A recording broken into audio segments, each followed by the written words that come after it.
Hi, my name is Mark Judge, and I first met Doug in 1976 at Iowa State University. We were both students in a very small engineering program, and so small that we followed each other. The group moved through our coursework together, and so I got to know Doug pretty well. But it wasn't until we were seniors that we kind of discovered that we were, in a sense, kindred spirits. We had a class together that met Monday, Wednesday, Friday afternoon from about 3, I think it was, until 4:30. And Friday at 4:30 is not the time to be in class at Iowa State in that time frame. Well, we quickly learned that the professor, after he took attendance and handed out the material, would turn his back on the classroom and proceed to write on the blackboard for the entire time period. And it was almost exactly, word for word, the stuff that he had just handed out. So after we figured this out, we took a look, and sure enough, the classroom had a door at the front where the professor came in, and had a door at the back. Well, we would wait until he turned his back, and out the door we would go on Friday afternoons. And we'd go down to the maintenance shop, which all the Iowa Staters here would know about. It's the bar in the student union. And have a few Budweiser products, kind of foreshadowing things to come unknowingly. And that's one of the first escapades I embarked on with Doug. And there were a few more, but it was later that senior year in the spring, when we were going through the college campus recruiting process, I ran into Doug at another Iowa State institution, the Cave-In in Campus Town. It was a bar, and he said, "Hey," I hadn't seen him in a few days. He said, "Hey, I accepted a job. I'm going to St. Louis with Olin." And I said, "You're kidding me. I accepted a job with them as well about 2 hours ago." So we ended up living in in North County, and proceeded to go through the process of getting acquainted with the St. Louis area, and we had kind of, neither one of us had ever been here before. And so, first stop is the ballpark, right? And that was Bush 2 at that time, and the environment was much, much different. The ball club was very mediocre. They had a few household names, Lou Brock and George Hendrick and Keith Hernandez and Ted Simmons and Bob Forsch, but they really weren't that good.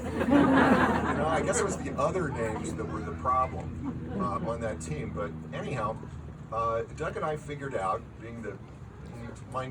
let's just say we both like to mind our pennies at that time. We figured out where you could park on the street for free, and then we would go to the 905 store. Anybody remember those? Yeah. And we buy a 6-pack of beer. It was the one right by the ballpark. And we'd go there, we'd buy a 6-pack of beer, a big bag of peanuts. Doug was the only guy I ever knew who liked peanuts more than I did. And we had this backpack that we would put the stuff in, and we put this big old radio on top of it in a rain jacket or poncho or whatever it was, and you could walk into the ballpark.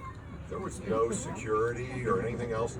We would buy $4 general admission tickets, and we figured out that, and during a weeknight game, that certainly it was not crowded, we could go up to section 244 it was, which was almost directly behind home plate on the upper deck in the box seats there, and hang out there. It was like, great. Well, it got to the point where the usher would actually recognize us and flip the seats down when he saw us in front of him. This is sweet. But there were some other institutions that we got acquainted with in St. Louis as well. One, of course, we did our first brewery tour, again foreshadowing things to come in the future. And Leedsmith Landing. I think it was in that era that we learned about the healing properties of White Castle after midnight. Soulard, we hung around there, and on one of our excursions to that part of town, we ran into a young hottie by the name of Virginia Seamers.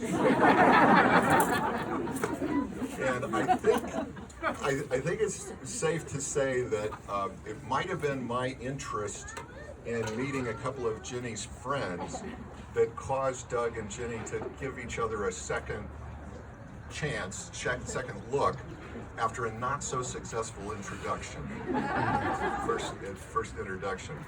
But many things came after that. There was a move to Henderson, Kentucky, and I went to visit them there, and had a great apartment. Right, the backyard was a huge berm on the Ohio River, and you could just see the top of the tugboats or the towboats going by, and the Doug would wave to these guys, and they'd blow the whistle.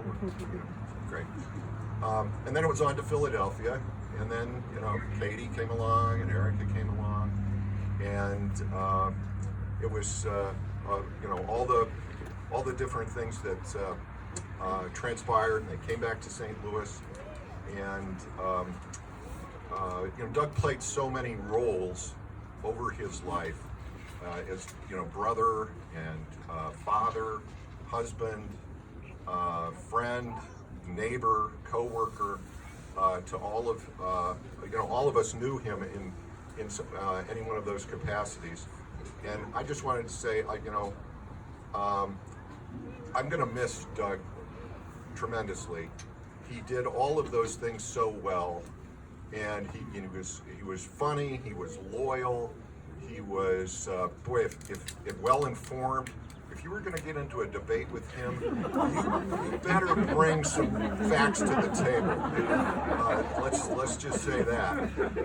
But in the same vein, he was unpretentious and always quick with a smile. And as I said, I'm gonna miss him tremendously, as I'm sure we all are. He was a friend to all of us. And so, by way of a toast, I just hope that Doug, I'm sure, will end up resting in a place where, all the fairways are wide open, all the bridge hands are winners, and the Cards and the Cyclones never lose.